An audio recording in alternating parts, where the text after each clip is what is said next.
comes in, we'll just let it play in the background when we're filming. I don't have to worry about copyright infringement on it. You need to bring me one of them anyway. I'd like to Yeah, keep. I'll bring you a couple of them. We got 2 albums out. Okay, so today we've removed all the primary outer cover, pulled the clutch pack apart, taking the old clutches out. He's holding them up in his hand there. When you take your clutches out of your clutch pack, make sure that you take them out in order.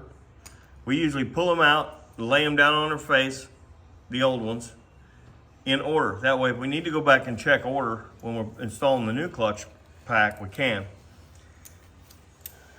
Hold this pan up. We've taken the old clutch pack, the new clutches,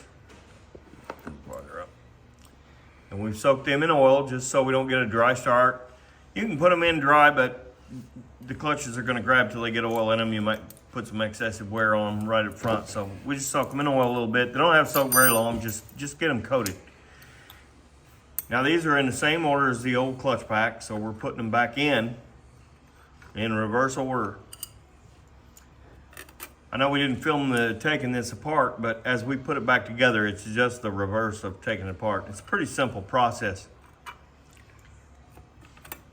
It's always good to have a magnet handy, so if you need to pull one out, they're easy to pull out, easy to set up to get back into.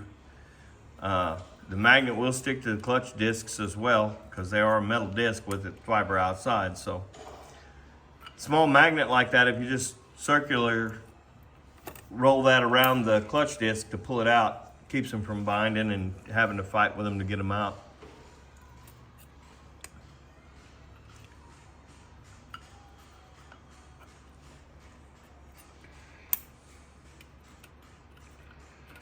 This is a Rivera Primo clutch hub. It uses 90 to 99 style clutch pack in it.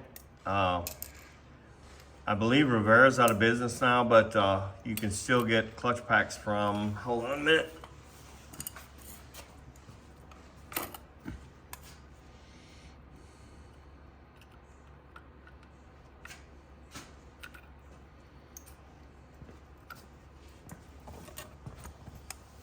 I guess the cleaning person's already picked up the box. The clutch company is called Alto. We get these from Midwest and Mid-USA. Alto still makes clutch discs and pressure plates for Rivera clutch hubs. And trust me, there's a lot of Rivera clutch hubs out there, especially in these customs. We've had 2 customs in the last week that this is a big dog, and it really no difference from Iron Horse or a lot of them. Anybody who used the Rivera Primos probably got this same clutch pack. And we built these all, you know, between 99 and 2008. I was a manufacturer called Steel Horse Custom Motorcycles, and that was during the big chopper craze. Like I said, I'm familiar with all these parts because we built bikes with all these parts. So, and at the time, we were all getting our parts from the same places, so it wasn't a big deal to re-engineer these things, you know. Considering today's situation where Harley's up to $50,000 for a motorcycle, which is absolutely ridiculous. I'm at a point where I'm thinking about repurchasing our manufacturer's license and going back into building motorcycles again. We like to do the repair work, but when you're building a new motorcycle, your hands stay clean most of the time, so it's a little different. Now on these Rivera clutch packs, they've got a large pressure plate on the, I call them pressure plates, but a large steel plate on the back side and another steel plate on the outside, which goes up against pressure plate. Some of the regular Harley clutch packs won't have an outer disc. The pressure plate is the last one, so. He's putting the pressure plate, the diaphragm spring, and the pressure plate stuff back together. And These will get locked down and then the tabs get bent over. And it'll be complete. We'll readjust the primary chain, put the outer cover on, she'll be ready to go. So, brother.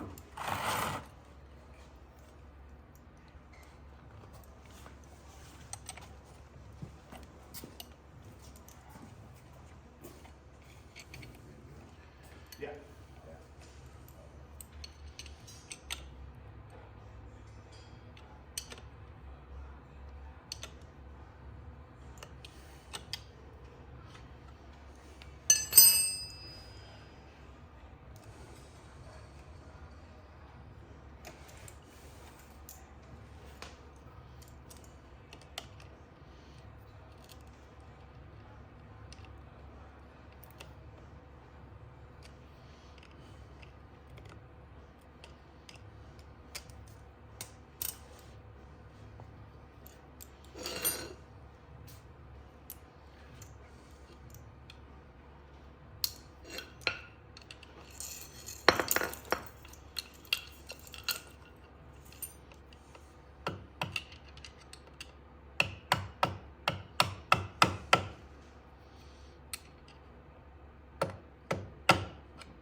I've seen that happen numerous times. So we had one guy that had a different type, different style.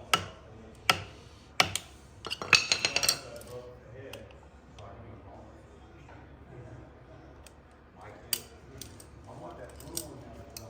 Yeah, kiss my ass. And Ryan, keep that bike right there, or right here, sit down on there when you get a chance. We're missing two training bolts that were the exhaust mounts on the other side. That's just been in training fluid out there. Like a green bike.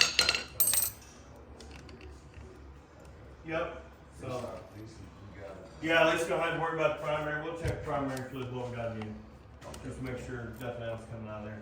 Alright, I'll just check back with you when you want me to come back and check with you Monday. You can give me a call this evening around 5 or 6. 5 or 6. And we'll see if we can get to it. Alright. Thanks.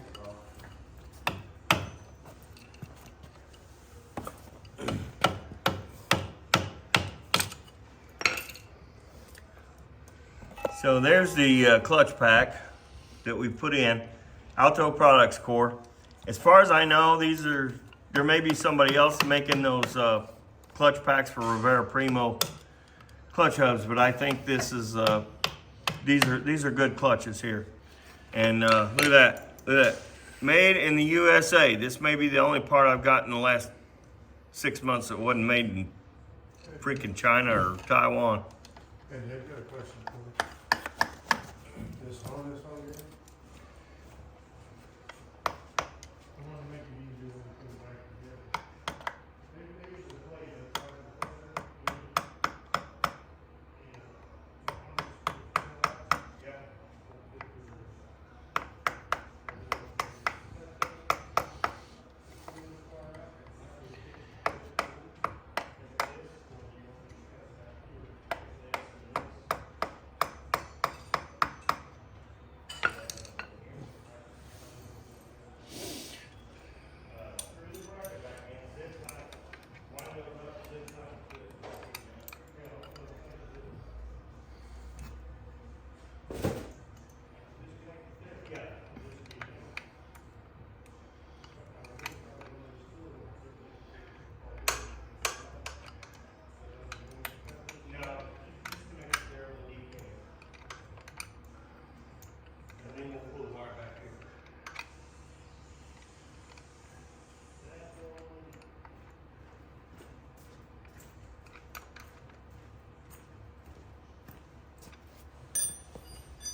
So what Scooter's just done now is he's readjusted the primary chain.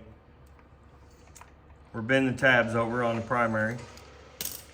I think he's probably got it already locked in by now. I had to deal with a customer. Show him the slack in the primary chain, what we want to see. Oh, you're getting ready to adjust it now. Now this bolt that he's loosening up on the adjuster, behind that bolt is a toothed backing plate. So when you lock that down, it stays in place. What we want to see is about 7/8, 3/4 to 7/8 of an inch in the chain. And that right there is about where we adjust them at. Some people like to go tighter. It's really not good on your clutch hub. Some people like to go looser, and it tends to let the chain slap and cause a noise. So right about there is about exactly where we want it.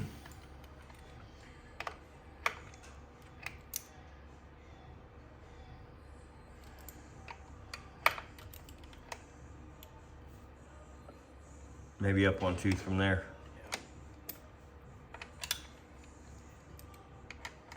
You'll have to play with this a little bit because the teeth are fine back there, and you got to get it locked in to the right tooth and then tighten back down. So you got to hold it up against the teeth while you're tightening it back down.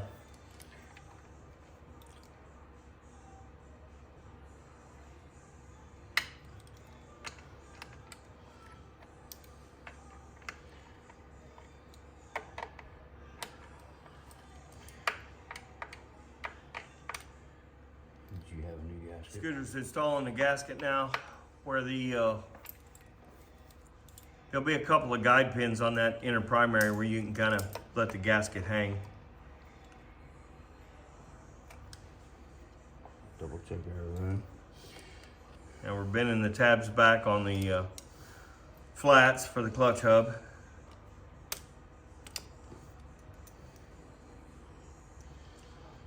You always want to bend these tabs back because they will come loose pretty quick. Usually within the first 100 miles if you don't get those tabs locked down.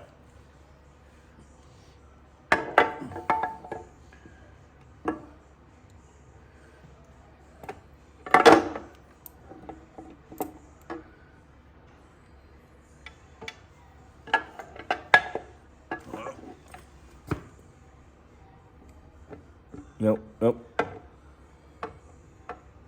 It's hanging on the bottom down there. There you go.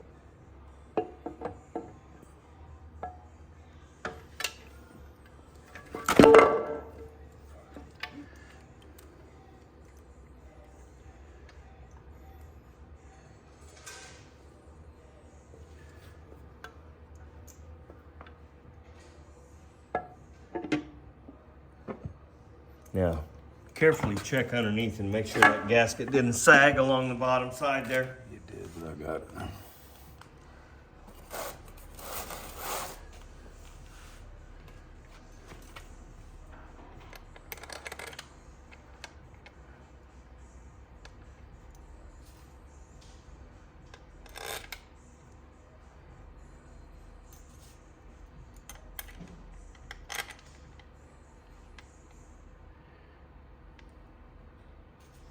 Now, these primary bolts, when you pull all these cover bolts out, if you'll lay them down in order, you'll know start in one place.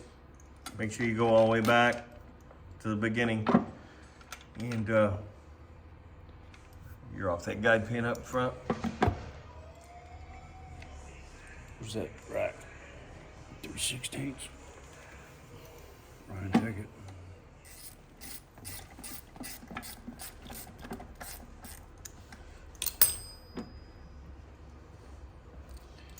Now before you snug that, I would pop a couple in the bottom just to hold the gasket up so we don't lose that gasket on the bottom. Just run a couple in.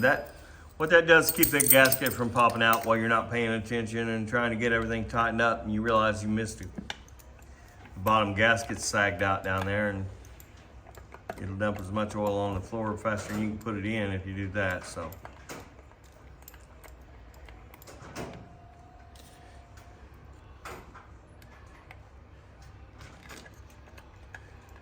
On these primaries, you're looking at 1, 2, 3, 4, 5, 6, 7, 8, 9 positions for short bolts. 8 or 9. If you put a bolt in and you got more than a ½ inch of bolt sticking out, you know that's wrong. That's in the wrong spot. That's an easy way to tell. The easy way is lay them down in order, and then when you put them back in, you just put them back in the same order, and you're good to go there. Especially on the bottom ones, you don't want to. When you're doing the bottom ones, you want to be real careful because some of these inner primaries have a closed hole on the back side, and if you run too long a bolt in there, you'll bust that out on the back side, crack the primary, and then it's going to leak. So be careful. And like I said, when you run your bolts in, you got more than a ½ inch sticking out, chances are that's the wrong bolt for that hole.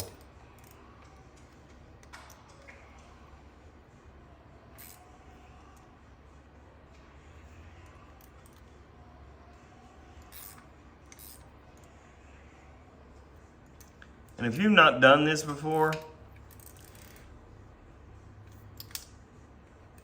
you might want to use a torque wrench on these. We've done so many primaries, we know about how tight to put them. We never have issues with our primaries, so. Give me just a minute and I'll see if Ryan will look up torque values on those. Hey Ryan, look up torque values for outer primary cover bolts. Does it give inch pounds? So, you're saying torque values on these are 84 to 108 inch pounds. Most people don't have a torque wrench that does inch pounds, so 9 to 10 foot pounds is plenty on these. So if your torque wrench only goes to 9 to 10, or if your torque wrench only registers in foot pounds, you're gonna look at 9 to 10 foot pounds. And the deal is if you use a small ratchet and just give it a good snug, that's gonna be right in there about 80 to 90 foot pounds.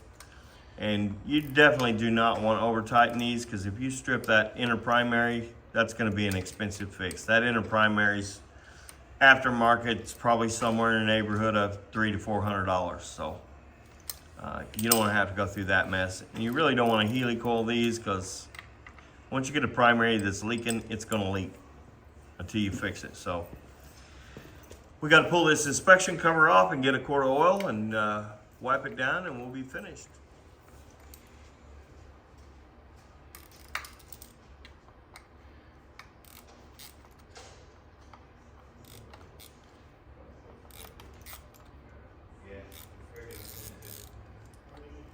Yeah, cheapest whatever they got.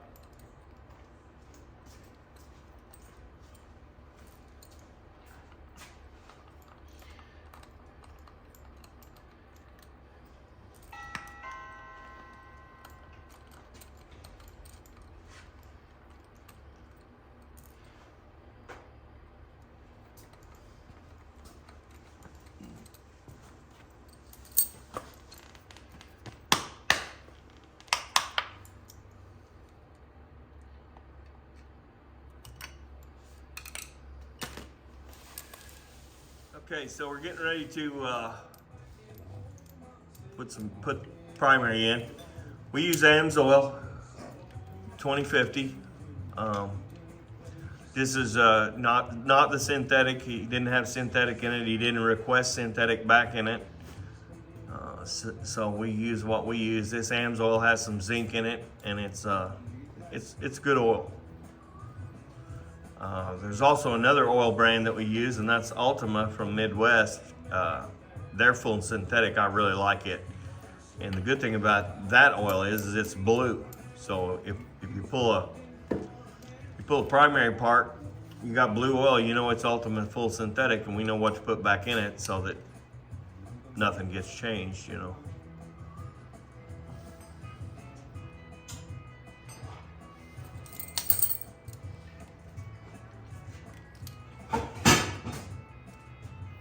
As you can see, this is a relatively simple job. Anybody should be able to do their own clutches. It's a matter of being able to get your clutch discs is the problem with these older customs. And like I said, Rivera's, I believe, is out of business now. So being able to just get the clutch pack is a problem. If you got an aftermarket shop near you, and if the Harley shop near you can order from Drag Specialties, you can probably get the parts through Drag Specialties as well. So either find an aftermarket shop, buy your clutches, tune back to this video. It's pretty easy. It's pretty hard to mess up as long as you take your time.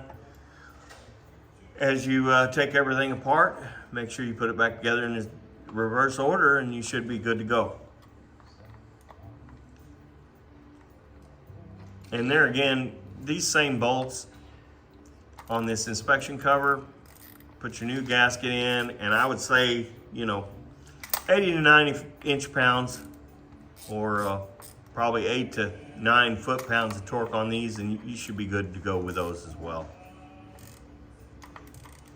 Now, some of the older primaries, you'll find 2 long screws and 2 short screws when you take this inspection cover off. So when you take those out, note where those came back from, because the older primaries will have 2 of those inspection cover screws will be part of the structure holding the primary on.